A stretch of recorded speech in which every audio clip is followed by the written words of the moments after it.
I bought the cabin in secret, cash deal, no shared accounts, no family discussions, just mine. It sat by the lake, tucked between pines, with a view that looked like freedom itself. For the first time in years, I had something untouched by them.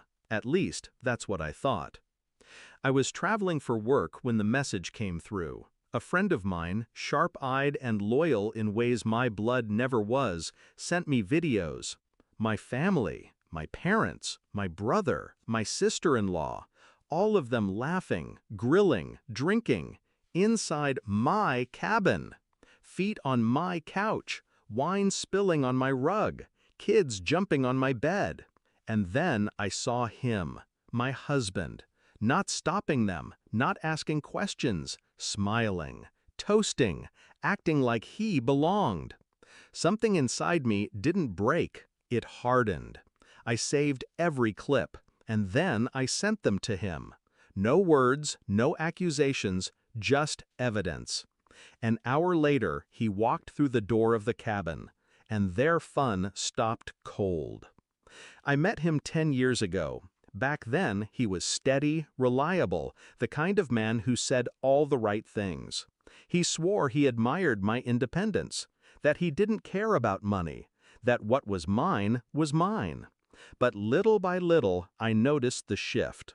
The way his mother joked about how I was the breadwinner, the way he let my parents lean on me for just one more loan, and the way he never defended me when they mocked, pushed, demanded. He stayed silent, or worse, he laughed with them. When I saw those videos, it all came together.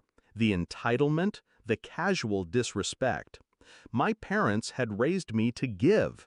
My husband had married me to take. And together, they had convinced themselves that what I built belonged to them. The cabin was supposed to be my escape.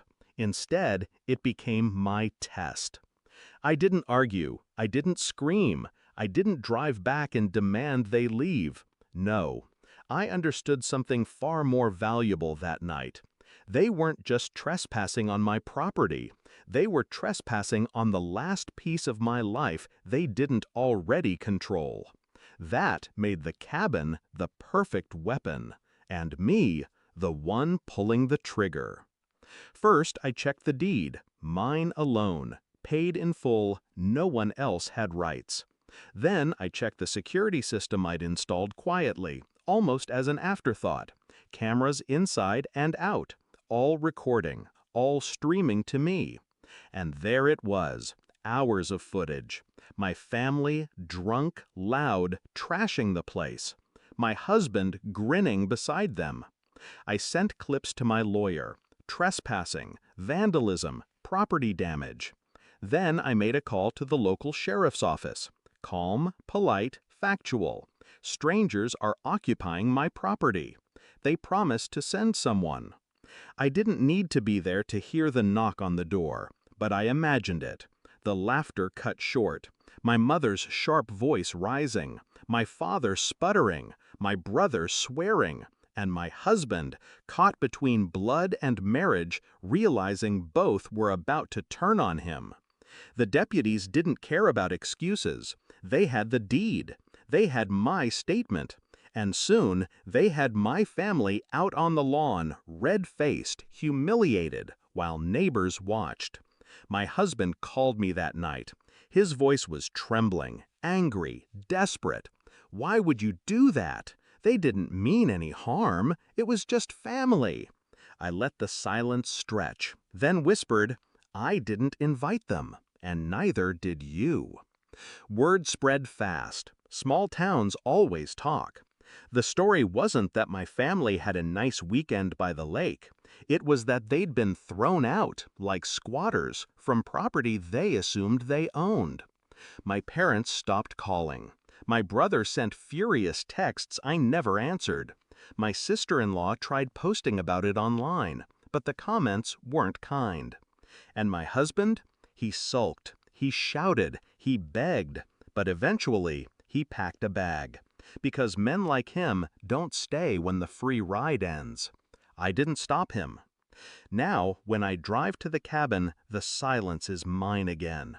The air smells like pine, not cheap beer. The furniture is clean, not stained. Every time I sit by the lake, I think about the look on their faces when the deputies showed up.